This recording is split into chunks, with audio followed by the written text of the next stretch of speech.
1891 मध्ये एक दिवस निघाला आणि त्या दिवशी एक भारताचा एक रत्न भारतामध्ये जन्माला आला. त्या रत्नाचं नाव आहे डॉक्टर बाबासाहेब आंबेडकर. आणि अशी रत्न खूप दुर्मिळ आपल्या देशाला लाभली आणि जी रत्न देशाला लाभली त्या रत्नापैकी एक म्हणजे आपले डॉक्टर बाबासाहेब आंबेडकर.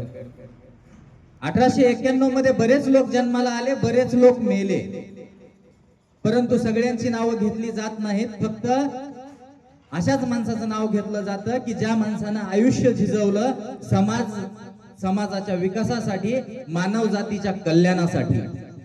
अशा या डॉक्टर बाबासाहेब, भारतरत्न डॉक्टर बाबासाहेब आंबेडकर यांची आज 135वी जयंती आहे. 135 वर्ष झालं डॉक्टर बाबासाहेब आंबेडकरांना. त्यांनी एवढे आयुष्यामध्ये जेवढे संघर्ष करता येतील तेवढे संघर्ष केले. गरिबीमध्ये जन्माला आले, गरिबी संपत नव्हती. स्वतःची गरिबी संपवण्यापेक्षा या देशाची गरिबी संपवण्यासाठी ते झगडायला लागले. स्वतःचा परिवार, संसार हे सगळं थोडंसं बाजूला ठेवून त्यांनी या देशासाठी, या देशामधल्या प्रत्येक नागरिकासाठी झगडणं त्यांना योग्य वाटलं, म्हणून त्यांनी ते प्रयत्न केले. बघा, आपल्या भारत देशाची राज्यघटना त्यांनी जी लिहिली ती अशी इतक्या सहजासहजी सोपी लिहिलेली नाही आहे. जगामधल्या 195 देशाच्या राज्यघटनेचा अभ्यास केला. दिवसभरामध्ये 18 तास अभ्यास केला, 19 तास अभ्यास केला. कशाचा अभ्यास केला माहिती आहे? कशाचा? 195 देशामध्ये, काही देशामध्ये लोकशाही होती, काही देशामध्ये हुकुमशाही होती. तर या सगळ्या देशामधील ज्या काही राज्यघटना होत्या, देश चालवण्यासाठी जे नियम लिहिले जातात ते पुस्तक, त्याला म्हणायचं राज्यघटना. त्या सगळ्या पुस्तकांचा 18 तास अभ्यास केला. 18 तास अभ्यास करून भारत देशाची जगातली सगळ्यात मोठी राज्यघटना त्यावेळेस त्यांनी 2 वर्ष 11 महिने 11 दिवस अभ्यास करून लिहिली. आणि त्याच्यानंतर भारत देशामध्ये लोकशाही जन्माला आली. कदाचित ती राज्यघटना लिहिली गेली नसती तर लोकशाही जन्माला आली नसती. आजही आपण इंग्रजांच्या आणि काही राजे महाराजांच्या गुलामीमध्ये जगलो असतो. तर अशा या महामानवाने, जसं सरांनी सांगितलं मगाशी, की पोटाला जेवायला मला कमी लागतं पण बुद्धीला जेवायला जास्त लागतं. जसं पोटाला जेवायला तुम्हाला लागतं तर हे जेवण कुठून येतं? शेतामध्ये शेतकरी राबतो, मेहनत करतो, तेव्हा अन्न तयार होतं आणि मग तुमच्या आमच्या पोटाला खायला भेटतं. तसं हे बुद्धिजीवी प्राणी आणि असे रत्न, या रत्नांनी जेव्हा बुद्धीला भूक लागली तेव्हा ज्ञानाचं अन्न खाल्लं, पुस्तकामधून ते ज्ञानाचं अन्न बुद्धीला दिलं. म्हणून आपल्या भारत देशामध्ये असे रत्नांची आपण आज जयंती साजरी करतो. तसंच या भारत देशामध्ये इतकी विविधता होती. किती मोठा प्रश्न होता. भारत देश स्वतंत्र नव्हता, इंग्रजांच्या गुलामगिरीमध्ये होता. गुलामगिरीमध्ये असताना वेगवेगळ्या क्षेत्रामध्ये गेल्यानंतर बघा, आपल्या इथं 12 कोसावर भाषा बदलते, भाषा बदलली, विचार बदलले, संस्कृती बदलली, पोशाख बदलला, माणसं बदलली. असा इतक्या मोठ्या भारताचा व्याप आणि या सगळ्या इतक्या मोठ्या भारतामध्ये या सगळ्या लोकांना विचाराने आणि सन्मानाने, समानतेने एकत्र आणणं इतकं सोपं नव्हतं.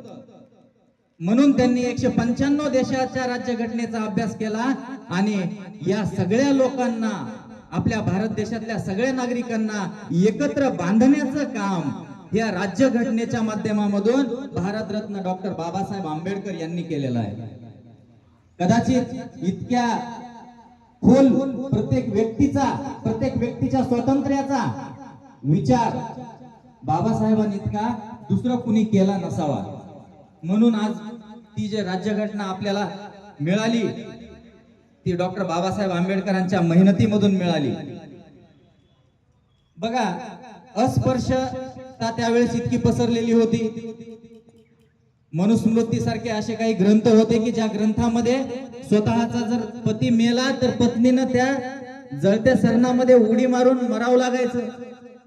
नाही मेला तर जबरदस्ती गावामधले लोक उचलून त्या जाळामध्ये जिवंत बाईला टाकून द्यायचे, अशी परिस्थिती होती. अशा परिस्थितीमध्ये डॉक्टर बाबासाहेब आंबेडकरांनी या समाजाला न्याय मिळवून देण्याचं काम केलं. चौदार नावाचं एक तळ होतं.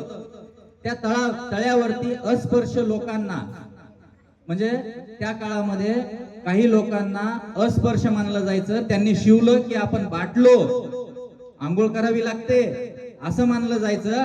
तर त्यावेळेस अशा लोकांना चौदार तळ्यावर पाणी भरायला जाता येत नव्हतं. पाणी तिथून जाऊन घागर भरून किंवा समजा लोटा भरून आपल्याला आणता येत नव्हतं.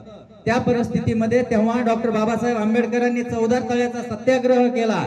सत्याग्रह केला म्हणजे काय केलं ते की जे लोक या विषयाला विरोध करत होते, समाजामध्ये जे लोक पैसेवान होते ते लोक या अस्पर्श लोकांना, गरीब लोकांना त्रास देत होते, पाणी भरू देत नव्हते. जितका त्रास देता येईल तेवढा देत होते. मग या गरिबांना आणि या श्रीमंतांना समानतेच्या रांगेमध्ये, एकाच रांगेमध्ये बसवायचंय तर कसं म्हणून सत्याग्रह केला आणि चौदार तळ्याचं पाणी सगळ्या समाजाला घेता येईल, भरता येईल, हे त्या सत्याग्रहानं यशस्वी करून दाखवलं. म्हणून बऱ्याच वेळेस मी बघतो बाबासाहेब बुद्धिस्ट आहेत असं म्हणतात. बाबासाहेबांना समजून घेण्यासाठी बुद्धिस्ट असणं गरजेचं नाही, तर बाबासाहेबांना समजून घेण्यासाठी आपल्याला बुद्धी असणं गरजेचं आहे. जात पात ह्या सगळ्या गोष्टी बाबासाहेबांनी बाजूला सारल्या आणि सगळ्या समाजाला एकत्र बांधण्याचं काम या राज्यघटनेच्या माध्यमातून केलं. अशा या भारतरत्न डॉक्टर बाबासाहेब आंबेडकरांना मी नतमस्तक होतो आणि माझे 2 शब्द संपवतो.